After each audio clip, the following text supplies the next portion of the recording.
Bapa, kami ada di tempat ini pada pagi hari ini. Kami menyadari kelemahan-kelemahan kami. Kami menyadari kekhawatiran dan ketakutan kami. Maka kami percaya firman-Mu yang sanggup untuk menguatkan dan mengubahkan kami. Maka urapilah hamba-Mu dalam menyampaikan firman-Mu ya Tuhan. Mari Allah Roh Kudus bekerjalah. Sebelum firman disampaikan, pada saat firman disampaikan, sesudah firman disampaikan, Roh Allah bekerja. Sehingga kami yang lemah dikuatkan. Kami yang takut menjadi berani. Kami yang putus asa tahu pengharapan kami. Terima kasih Bapa, kami menolak semua yang jahat. Tidak boleh mencuri firman. Kami menolaknya dalam nama Yesus. Dan biarlah Engkau sendiri hadir di sini. Roh Allah bekerja. Malaikat-malaikatmu berkemah di sekeliling kami. Dan kami mau menerima firman untuk tertanam dan bertumbuh dalam hidup kami. Terima kasih ya Bapa di surga.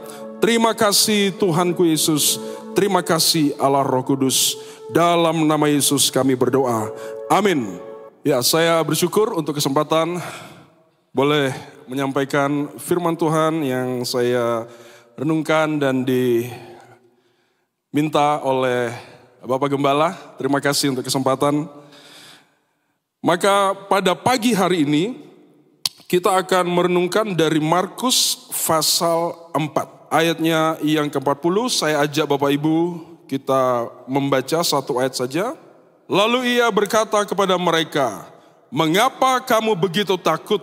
Mengapa kamu tidak percaya?" Tema yang diberikan bagi saya diambil dari ayat ini. Mengapa kamu begitu takut? Mengapa kamu tidak percaya? Nah, ini satu pertanyaan yang harus kita jawab. Karena selama kita masih ada di dunia ini, takut, tidak percaya, itu kadang-kadang datang dan menghempas kita. Sehingga kita mengalami kesulitan, kesusahan. Maka pada pagi hari ini Bapak Ibu, pertanyaan saya, siapa yang sedang merasa takut? Dan siapa yang kurang percaya maupun tidak percaya? Nah, jawabannya kembali kepada diri kita masing-masing. Tapi doa saya, firman Tuhan pagi hari ini, kita boleh mengalami satu lawatan zaman Tuhan. Yang dulunya kita takut, yang dulunya kita tidak percaya, kita menjadi berani karena percaya. Nah, maka kalau kita melihat dalam teks ini, dari ayat 35 sampai 41, ini adalah satu kisah yang ditulis oleh Markus, dan ada juga dalam Matius dan Lukas. Tuhan Yesus pada hari itu, pasal 4 ayat 1, Tuhan Yesus mulai mengajar di tepi danau. Maksudnya danau ini adalah danau Galilea. Dan ketika ayat 35 dikatakan, waktu hari sudah petang, kemungkinan Tuhan Yesus telah selesai mengajar, ditutup dengan ayat 34-nya. Maka Tuhan berkata kepada para muridnya, marilah kita bertolak ke seberang. Maka kalau kita lihat dalam pasal kelima, seberangnya itu adalah daerah Gerasa. Di mana kita tahu kisah Tuhan Yesus menjumpai, bertemu dengan orang yang kerasukan roh legion. Nah, mereka dari tepi barat menuju ke timur, bagian timur dari Danau Galilea. Setelah Tuhan Yesus mengajar di sebelah baratnya, kemudian naik perahu menuju ke timur, ke Gerasa. Nah, maka dari apa yang kita baca dan akan kita baca dalam konteks dari ayat 40 tadi, saya ingin sama-sama kita melihat ada 3 respon yang kita dapati di sini. Yang pertama, respon para murid terhadap angin dan kepada Yesus. Sambil kita lihat urutannya ya. Respon para murid terhadap angin itu dan kepada Yesus. Yang kedua, respon Tuhan Yesus terhadap angin dan kepada para murid. Yang ketiga, respon murid-murid bukan kepada angin tapi kepada Yesus dan kepada angin. Jadi dalam respon yang kedua, membuat para murid tidak lagi melihat anginnya, tapi mereka sadar ada seseorang yang bernama Yesus. Nah, kita lihat respon yang pertama. Respon murid-murid terhadap angin yang datang. Ayat 36. Mereka meninggalkan orang banyak itu lalu bertolak dan membawa Yesus beserta dengan mereka dalam perahu di mana Yesus telah duduk, dan perahu-perahu lain juga menyertai dia. Jadi ada lebih dari satu perahu. Dalam bahasa asli, dalam terjemahan Inggris disebut Tuhan Yesus menaiki perahu yang lebih besar, lalu murid-murid yang lain ada sebagian mengikuti dengan perahu yang lebih kecil. Ya, ini masternya soalnya gurunya ini. Jadi di perahu yang lebih besar. Lalu kemudian ayat 37, lalu mengamuklah taufan yang sangat dahsyat dan ombak menyembur masuk ke dalam perahu sehingga perahu itu mulai penuh dengan air. Maka kondisinya mungkin yang bisa mengerti ini kayaknya Pak James yang mengerti ya. Kalau kami waktu pelayanan antar semester sedikit-sedikit agak mengerti. Karena ketika sedang di Tanjung Tabang di Talaut, ombak mulai besar, mesin mati, lalu kita mulai panik karena air mulai masuk dalam perahu. Kita jangan lupa, para murid, sebagian dari mereka adalah nelayan-nelayan yang terlatih, yang bukan penakut. Tidak ada nelayan itu penakut. Tapi ketika melihat airnya mulai masuk di perahu, nah ini dia mulai takut. Saya kira mereka terbiasa ya menghadapi angin, menghadapi cuaca yang berubah, danau yang bergelora. Tapi waktu airnya mulai masuk di dalam perahu, nah ini para nelayan juga mulai panik. Nah maka tadi respon yang pertama, bagaimana respon mereka terhadap situasi yang sedang terjadi, ayat 38. Pada waktu itu Yesus sedang tidur di buritan di sebuah tilam. Maka murid-muridnya membangunkan dia dan berkata kepadanya, Guru, engkau tidak peduli kalau kita binasa. Respon para murid adalah mereka agak terkejut kayaknya ya. Ini gurunya kok tidur gitu ya. Tilam itu diterjemahkan dari bahasa asli itu pillow atau bantal. Jadi di perahu itu rupanya bisa tempat nginap juga. Ya. Kalau ombaknya tenang enak, tapi kalau ombaknya bergelora iya. Tapi yang terjadi adalah Tuhan Yesus tidur. Nah pertanyaannya, kok bisa Tuhan Yesus tidur? Nanti kita jawab. Tapi respon para murid, mereka segera membangunkan dia, maksudnya Yesus, dan mereka meresponi dengan perkataan yang kita lihat dalam ayat 38. Guru, engkau tidak peduli kalau kita binasa. Nah, kata binasa di sini ini artinya bukan hanya kecelakaan biasa atau musibah biasa. Binasa ini lost, hilang, lenyap. Makanya kata yang sama digunakan, istilah-istilah binasa itu digunakan kata Yunani yang sama dalam ayat-ayat lain. Maka murid-murid sadar, ini kalau begini caranya, airnya akan makin naik. Kita bukan hanya kecemplung di danau, kalau berenang kan mereka pasti bisa berenang semua. Tapi karena kuatnya angin itu, kuatnya gelombang itu, airnya masuk dalam perahu, maka mereka tahu sebentar lagi perahunya akan tenggelam. Dan mereka juga akan binasa.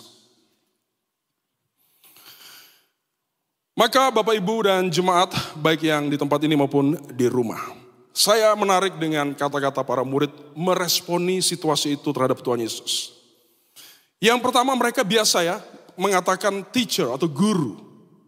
Di sini tidak dipakai istilah rabi, ya, tapi pengajar, guru. Dan kalimat yang muncul di sini, saya merenungkan perkataannya itu agak mengganggu saya sebenarnya. Karena mereka mengatakan, engkau tidak peduli. Nah, ini dia.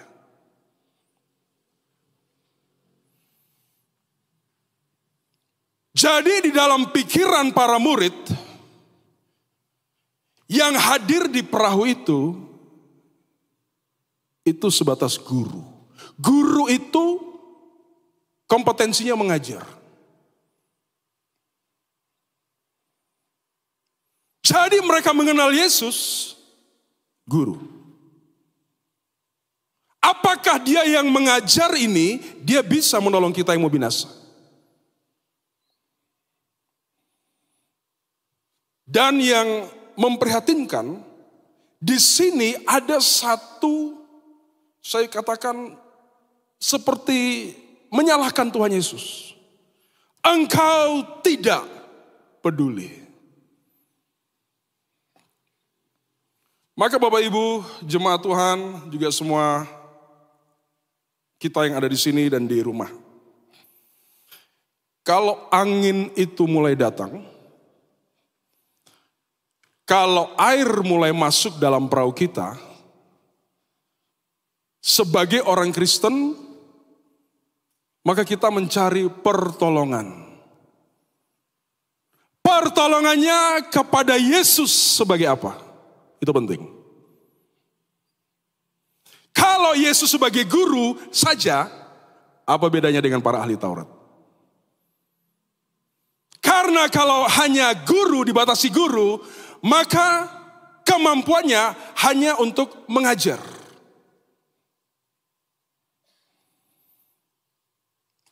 Maka saya tidak tahu bagaimana kondisi kita saat ini. Kalau kita dalam kesulitan, ada angin kencang lagi melanda hidup kita, diri kita, keluarga kita, pelayanan kita. Kita kenal Yesus itu sebagai apa?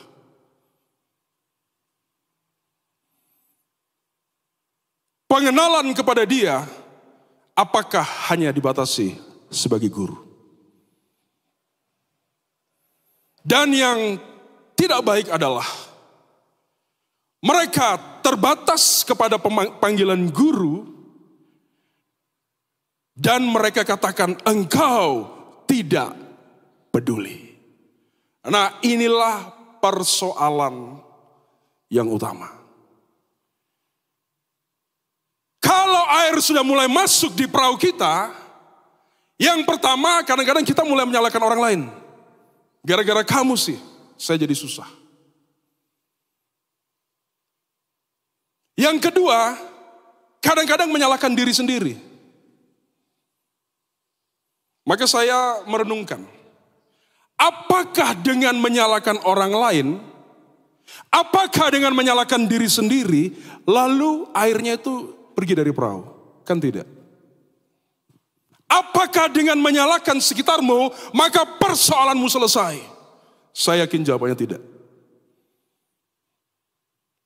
Dan yang paling buruk adalah mereka katakan, guru engkau tidak peduli. Ini mulai menyalahkan Tuhan. Engkau yang membuat mujizat, mengusir setan-setan, melakukan atau mengubah air menjadi anggur. Engkau tidak peduli. Maka Bapak Ibu yang dikasihi Tuhan, kenapa muncul kata engkau tidak peduli kepada gurunya? Saya merenungkan, Inilah pengenalan kita kepada Yesus. Kalau hanya sebatas sebagai guru, maka kita membatasi dia dan kita mulai menuduh Tuhan. Tuhan tidak peduli. Tuhan tidak adil.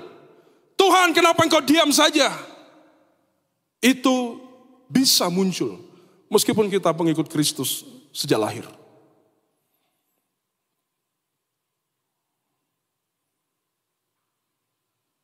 Maka Bapak Ibu dan jemaat Tuhan yang dikasihi oleh Tuhan,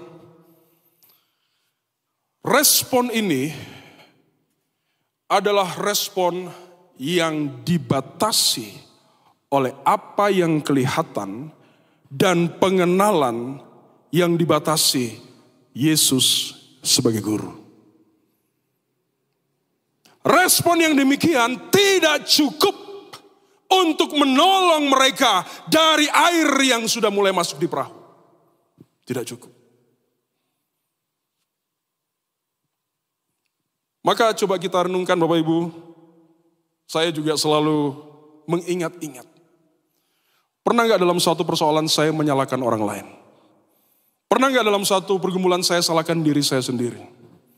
Dan yang paling berbahaya, pernah nggak ketika dalam persoalan saya bilang, Tuhan, engkau tidak peduli. Ini sesuatu yang sangat-sangat keliru. Guru, engkau tidak peduli kalau kita binasa. Dalam bahasa Inggris ada beberapa terjemahan yang menarik. Dan kebanyakan itu menggunakan terjemahan begini. Teacher, don't you care? Don't you care?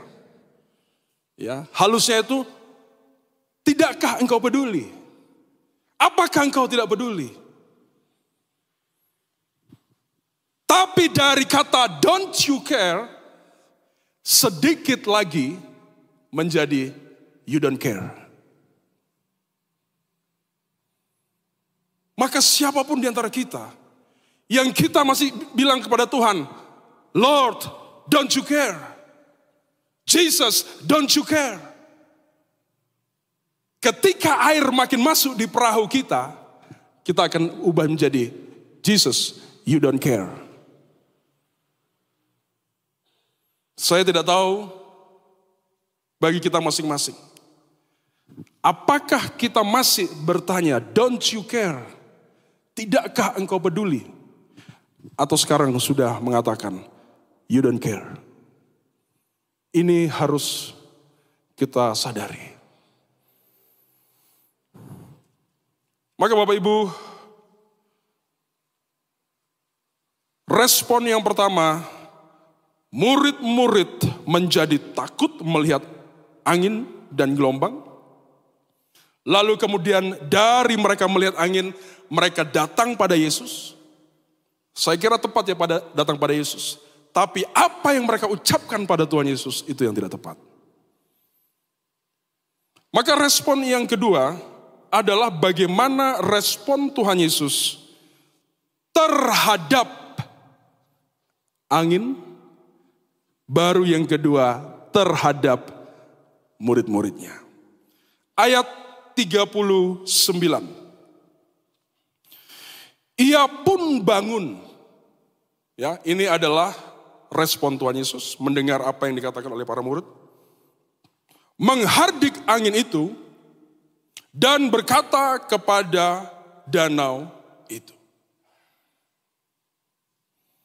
Maka Tuhan Yesus tidak kembali menyalahkan murid-muridnya. Atau bilang, kamu jangan salahkan saya. Kalian kenapa tidak menghormati saya? Tidak. Tuhan Yesus langsung fokus untuk menyelesaikan persoalannya. Maka dengan menyalahkan kembali sekitar kita, baik di bawah kita ataupun di atas kita, tidak akan pernah menyelesaikan persoalan. Persoalan itu kita hadapi untuk diselesaikan, cari jalan keluar. bukan untuk kita menyalahkan. Tuhan Yesus punya hak untuk menyalahkan para muridnya. Tapi dia tidak. Yang pertama dia selesaikan dulu anginnya. Maka Tuhan Yesus katakan menghardik angin itu. Nah Bapak Ibu, dalam kuliah pelayanan pelepasan, saya selain mengajar bagaimana prinsip-prinsipnya, tapi juga tekniknya. Karena menghardik angin, kata Yunani-nya menghardik, itu sama dengan menghardik setan. Sama katanya. Nah, kalau menghardik, tentu kita menghardik bukan ini ya. Ya kalau boleh pergi, ya jangan lama-lama di sini. Itu bukan menghardik, itu namanya memohon.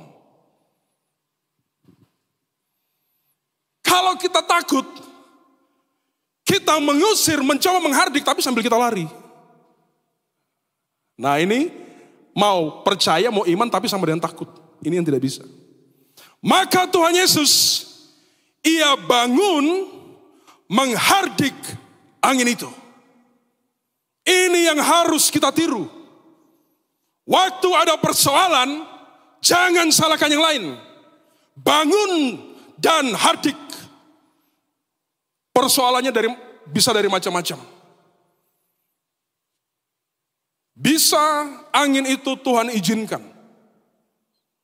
Tuhan suruh malaikat untuk menghembus angin itu. Ini tafsiran tentu ya. Bisa angin itu pekerjaan setan. Karena dalam kitab Ayub, setan bisa mendatangkan angin puting beliung. Maka ketika saya melayani satu anak muda dari luar kota, saya melayani di rumah papi dan mami waktu itu. Udara itu kayaknya lagi ya cerah lah pokoknya. Dan ketika anak ini kerasukan, waktu itu lagi ibadah okumene di sini, jam yang sama. Dan setan di dalam anak itu bilang begini, saya akan kacaukan ibadah di sana. Saya bilang, apa maksudmu mau kacaukan? Saya akan buat kilat, guntur, angin dan hujan.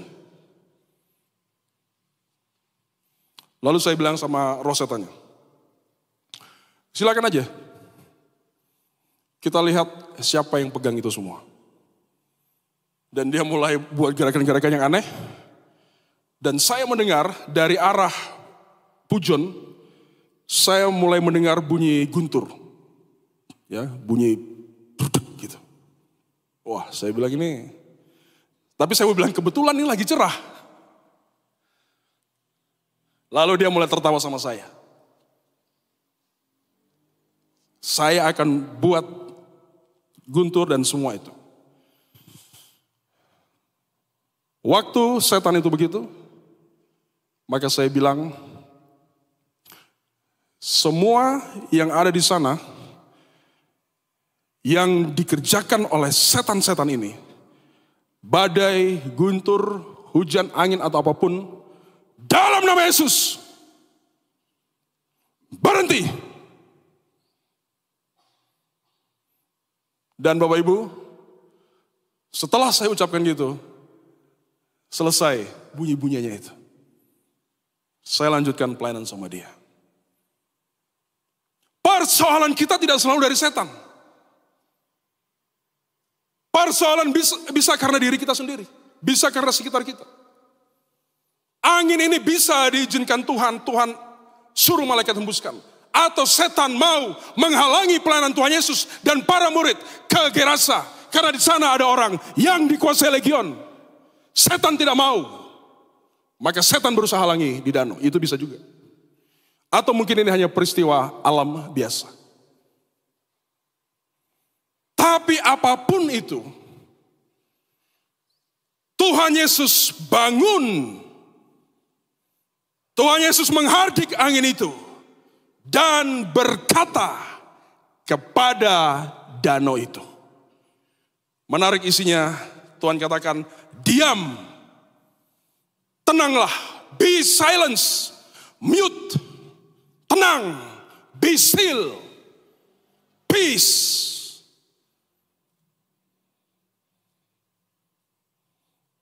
Maka Bapak Ibu Saudara, ketika saya merenungkan ini, maka perintah untuk diam ditujukan ke anginnya. Perintah untuk tenang ditujukan ke danaunya. Karena dia bergelombang.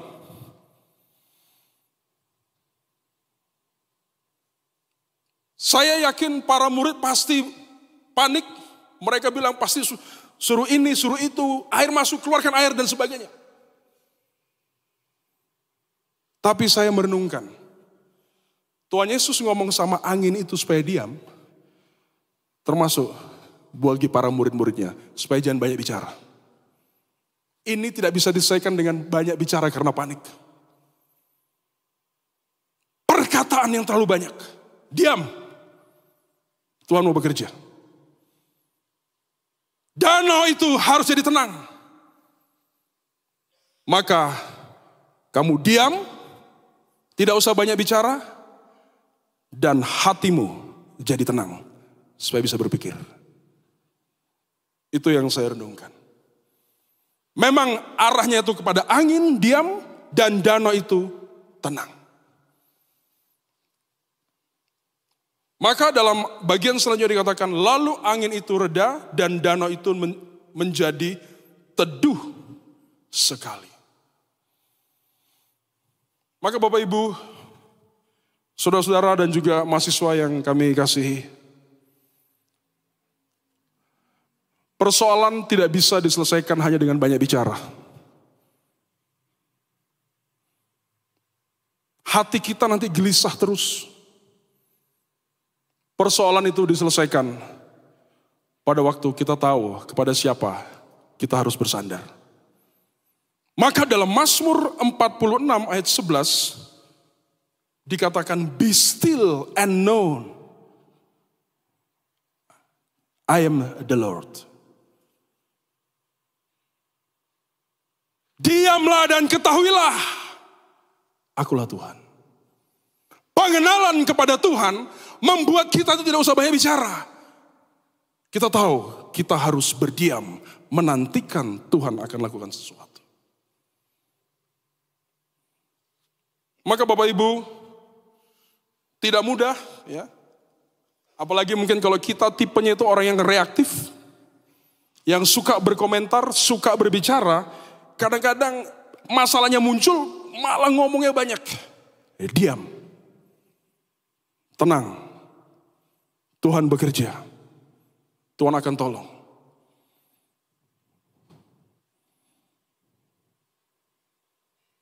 Maka dalam persoalan-persoalan yang kita hadapi, pentingnya kita diam dan dengarkan suara Tuhan. Maka saya belajar untuk beriman dan juga apa artinya mendengar suara Tuhan, baik dari Tuhan sendiri, dari Alkitab, dari orang-orang yang dipakai Tuhan, dari orang-orang di YBPI, ya, dari orang tua saya.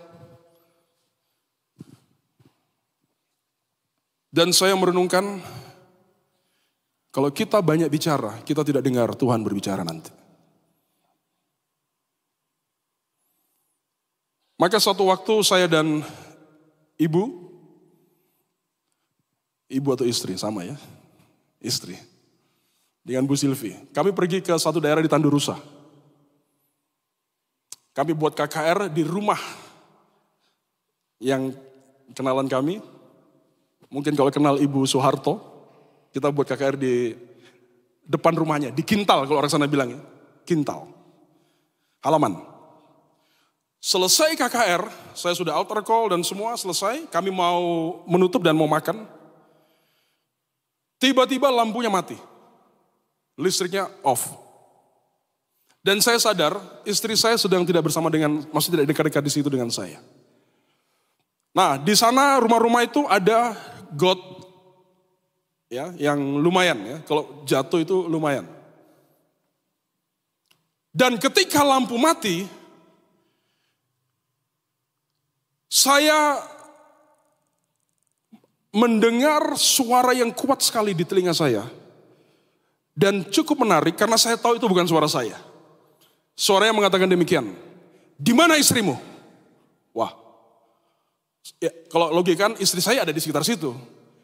Tapi di mana? Di situ tuh di mana? Begitu saya dengar suara itu, yang bukan suara mic, bukan suara manusia, karena semua kan lagi pada heboh, listriknya off. Lalu saya langsung bilang, Mama, di mana? Berhenti, saya bilang begitu. Nah, istri saya pasti tahu suara saya. Dan setelah saya ucapkan itu, tiba-tiba listriknya menyala. Nah, waktu listrik menyala, saya langsung lihat di mana istriku. Jadi rupanya Bu Sylvie sedang berdiri persis di dekat got di depannya saat lampu mati. Saya tahu itu suara Roh Kudus. Di mana istrimu? Berhenti, jangan jalan. Kalau jalan jatuh di got.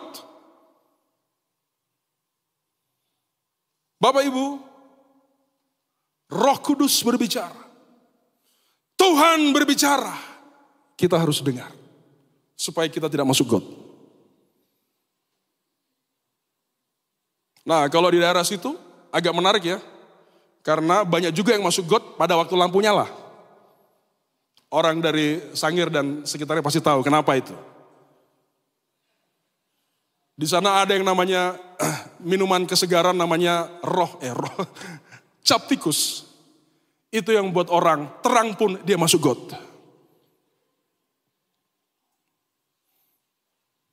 Maka kita harus tahu, sensitif. Barangkali kita kasak kusuk, kita segala macam kita ngomong ini.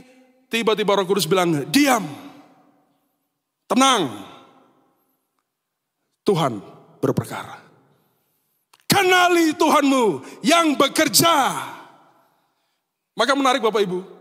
Kalau kita lihat dalam peperangan Israel dengan merebut tanah Kanaan.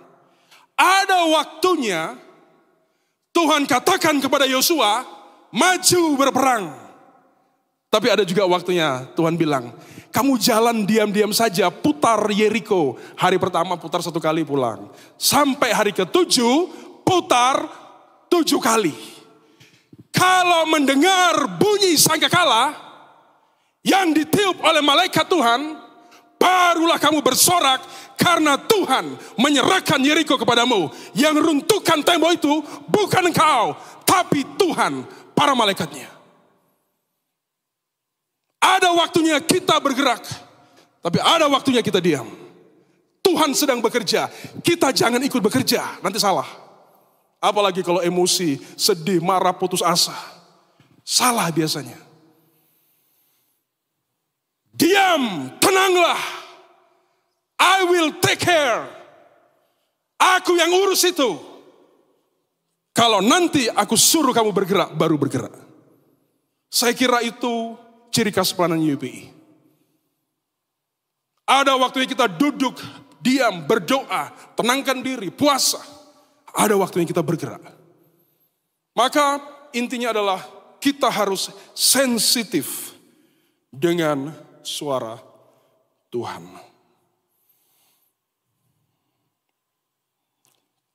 Kemudian respon yang ketiga. Respon yang lanjutan tadi. Ayat 40. Yang menjadi tema kita. Lalu ia berkata kepada mereka.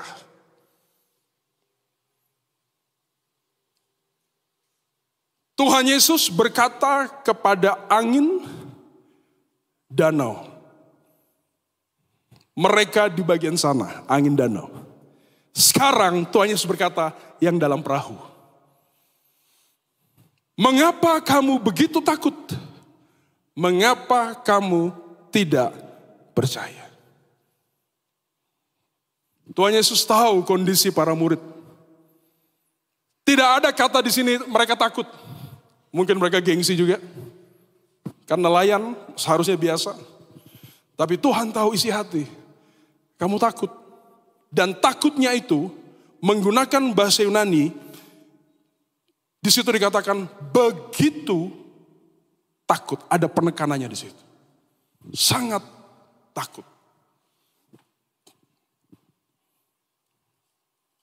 Karena apa Bapak Ibu? Percaya tidak bisa berjalan bersama dengan takut. Takut akan membuat kita tidak bisa percaya sepenuhnya. Takut akan membuat kita lupa ini siapa yang ada di perahu ini. Yang ada di perahu ini dia bukan hanya manusia, dia adalah Allah itu sendiri. Tapi kenapa takut? Yang membangun, yang mendirikan lembaga-lembaga pelayanan kita yakini. Itu adalah Tuhan sendiri. Kenapa kita harus takut? Sekarang banyak terjadi persoalan-persoalan dalam rumah tangga. Karena air mulai masuk dalam rumah tangga. Dan akhirnya menimbulkan perceraian dan sebagainya. Bapak Ibu,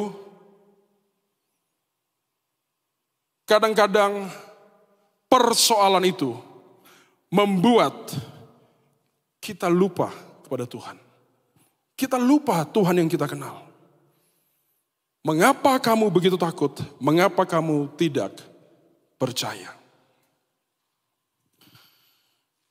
Maka saya merenungkan dalam hidup saya pribadi, kapan ya saya takut?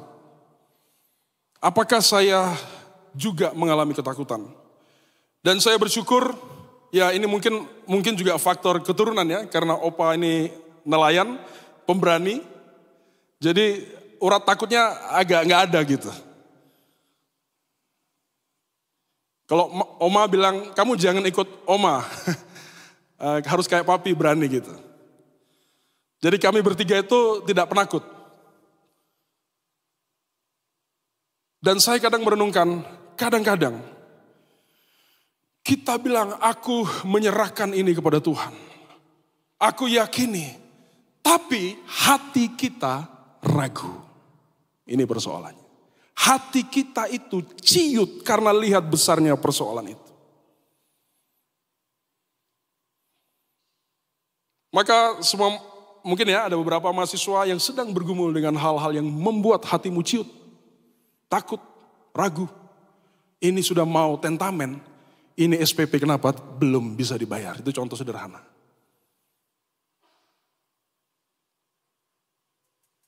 Persoalan-persoalan yang ada itu kadang-kadang membuat kita, harusnya kita katakan, aku berserah. Aku berserah. Lalu apa? Pada Yesus Juru Selamat. Aku berserah.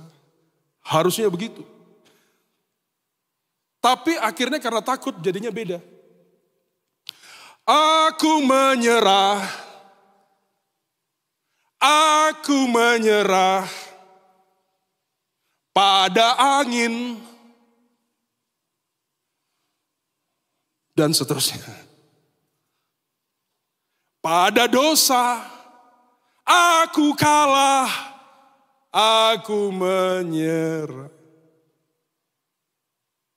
Dalam Tuhan, selama kita sungguh-sungguh berserah, kita jangan menyerah karena bukan dengan kekuatan kita bisa atasi air yang masuk dalam perahu kita. Kita harus yakin Tuhan akan buka jalan asal sungguh kita berserah. Kita diam, cari Tuhan, dengarkan suaranya. Kalau suaranya sudah datang, pasti persoalan selesai. Maka takut yang Tuhan Yesus katakan dalam ayat 40 dan takut dalam ayat 41 itu beda. Maka respon yang ketiga adalah respon para murid kepada Yesus. Ayat 41. Mereka menjadi sangat takut. Dan berkata seorang kepada yang lain, siapa gerangan orang ini sehingga angin dan danau pun taat kepadanya. Maka takut yang Tuhan katakan dalam ayat 40, itu maksudnya kenapa kamu jadi pengecut? Nah itu bahasanya cowardly. Cowardly. Takut yang di ayat 41 itu dari kata bahasa Yunani itu phobeo. Phobos. Takut yang intinya adalah aku menghormati dia. Aku takut akan dia. Karena dia adalah Tuhan, bukan hanya sekedar guru. Maka kata Yunani dalam ayat 40 takut. Sama dengan Wahyu 21 ayat 8, di situ muncul istilah penakut, pengecut. Takut yang dikatakan dalam ayat 40, ternyata itu adalah dosa. Karena penakut, orang tidak percaya, tidak bisa masuk kerajaan Allah. Ini persoalan besar. Maka binasa yang murid-murid katakan, itu bukan hanya mati karena ombak, karena tenggelam, bukan. Itu artinya ketakutan mereka ujungnya adalah kebinasaan. Ini persoalan serius di antara orang Kristen. Tapi takut yang ayat 41, dari takut pengecut, dari takut berdosa, ayat 41 itu adalah takut kagum, hormat, respek. Maka mereka katakan, siapakah gerangan orang ini? Yang saya panggil guru ini loh, siapa dia? Dia adalah Tuhan yang menguasai seluruh alam ciptaan ini, termasuk angin dan danau yang harus taat kepada perkataan Tuhan. Maka Bapak Ibu, semua saudara-saudaraku, mahasiswa, dan semua kita yang hadir di sini, kita takut yang mana? Takut pengecut atau takut respek dan hormat kepada Tuhan? Takut pengecut akan membawa kepada kebinasaan. Tapi takut yang respek karena kita tahu dia bukan hanya guru. Dia adalah Lord of Lords. Dia adalah Master of everything. Maka aku tahu dia akan selesaikan apapun pergumulan persoalanku.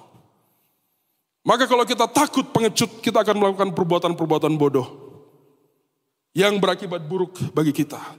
Tapi kalau kita takut hormat, kita akan melakukan hal-hal yang bijaksana, yang ujungnya adalah hidup yang kekal.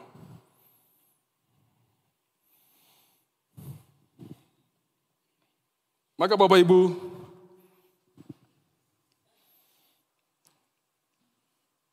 Tuhan mau kita bersandar, sensitif, kenali suaranya, dan sungguh-sungguh berserah dalam hidup kita. Maka pertanyaan saya, yang benar itu kita pegang tangan Tuhan atau Tuhan pegang tangan kita? Takut yang pertama, karena coba-coba pegang tangan Tuhan tapi lepas terus. Takut yang kedua, takut gentar dan hormat. Aku sadar, aku tidak bisa. Tuhan, pegang tanganku. Tuhan, tolong aku, jangan lepaskan aku Tuhan, aku tidak sanggup. Ya, saya minta istri saya ke depan.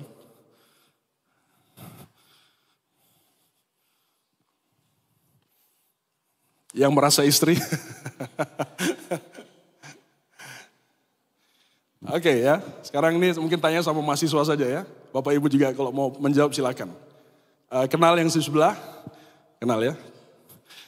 Dia enggak tahu kalau saya mau buat ini. Sekarang saya lagi di persimpangan di jalan raya, di pinggir jalan ya.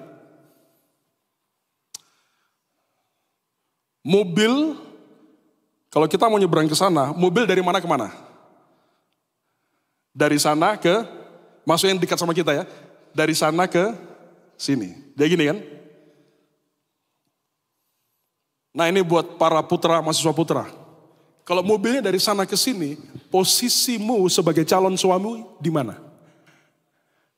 Di mana? Ya, Domi sudah begini. Domi ini calon suami yang baik. Kenapa? Karena yang berhadapan dengan angin badai itu saya. Kalau di sini, yang berhadapan sebelah saya.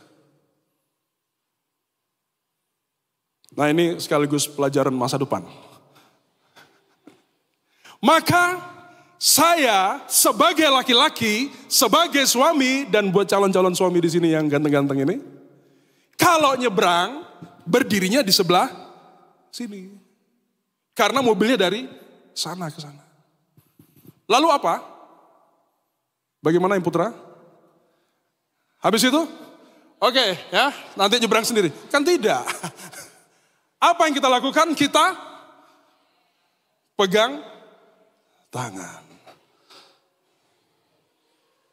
Nah, tapi perhatikan juga yang satu ini. Waktu saya maju, kan saya tidak lihat ke kiri apalagi lihat, wih cantiknya. Mobil dari sana. Tidak. Saya harus lihat apakah ada mobil yang datang. Kalau jalannya sepi ya mudah.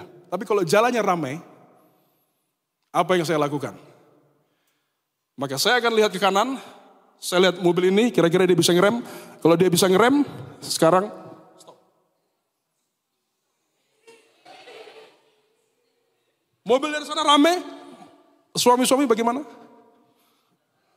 Ah, gitu caranya. Pegang lagi. Lihat, oh mobil rame dari situ. Sorry. Stop. Sampai di tujuan dengan selamat. Ada amin? Satu lagi, mundur sedikit. Atret. Habis ini saya ditraktir ibu karena waktu saya nyebrang, saya lihat sini kan, waktu saya jalan, yang di sini nih harus berserah. Tahu maksudnya? Jadi waktu saya jalan, di sini jangan, papa tunggu papa. Jadi kita maju, mundur, maju, mundur. Maju, mundur ini yang paling gak disukai sama supir. Orang ragu-ragu di jalan, bahaya. Ragu-ragu dengan Tuhan, lebih bahaya lagi. Jadi kalau saya sudah pegang tangannya, jadi bukan tangannya dia pegang saya, coba tangannya dia pegang saya. Beda ini. Mau jalan soalnya, bukan mau di pengantin, bukan. Tangan saya pegang tangan dia, lalu saya hanya lihat sebentar, percaya ya. Stop. Tahan. Sebentar. Kalau Pak James, sampai di tujuan dengan selamat. Terima kasih istriku. Bukan kita yang pegang tangan Tuhan, tapi tangannya yang pegang kita. Kalau kita yang pegang pasti gampang terlepas. Tapi kalau tangan Tuhan yang pegang, saudara gak usah khawatir, gak usah ragu. Pasti ada jalan keluar. Angin itu akan diam, danau itu akan tenang. Saudara akan berlayar dari ujung sini ke sana dalam pertolongan Tuhan. Kita katakan, Yesus memegangku dengan tangan kananmu. Yesus memegangku dengan tangan kanan. Yesus memberiku kemenangan. Yesus memegangku dengan tangan kananmu. Yesus memberiku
hadapan Tuhan,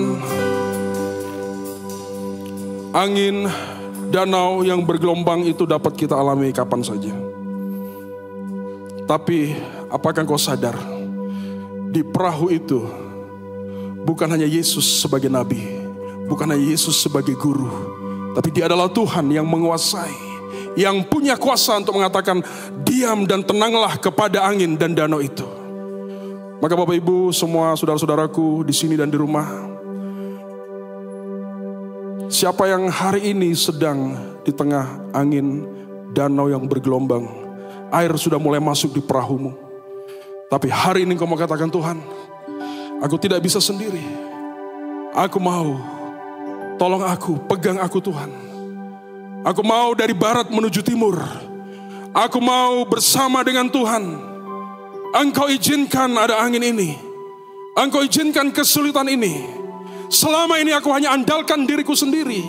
Maka aku jatuh, tenggelam dan tenggelam. Tapi Tuhan Yesus juga katakan pada Petrus, tenang, diam, ini aku. Maka hari ini, siapapun di antara kita yang mau untuk bergantung, berharap sepenuhnya kepada Tuhan, tinggalkan ketakutan, buang itu, percaya pada Dia. Dia sanggup memberikan jalan keluar dan Dia menjadi jalan keluar. Angkat tangan kita di hadapan Tuhan di tempat saja. Ini aku Tuhan, aku perlu Engkau. Tangan kananmu peganglah aku. Bapa di surga, Engkau melihat tangan-tangan yang terangkat. Apapun persoalan kami, mungkin itu dosa, mungkin itu setan-setan, mungkin itu finansial, mungkin itu pendidikan, pembentukan. Kami sudah kemasukan air, saya sudah mulai tenggelam. Tuhan, tolong aku. Tolonglah semua saudara-saudaraku, baik di sini maupun di rumah, supaya mulai hari ini belajar kita untuk percaya, berserah, bukan menyerah, tapi berserah kepada Tuhan. Percaya Tuhan akan bertindak asal kita taat dan dengar suaranya. Dalam nama Yesus, hamba-Mu berdoa. Amin.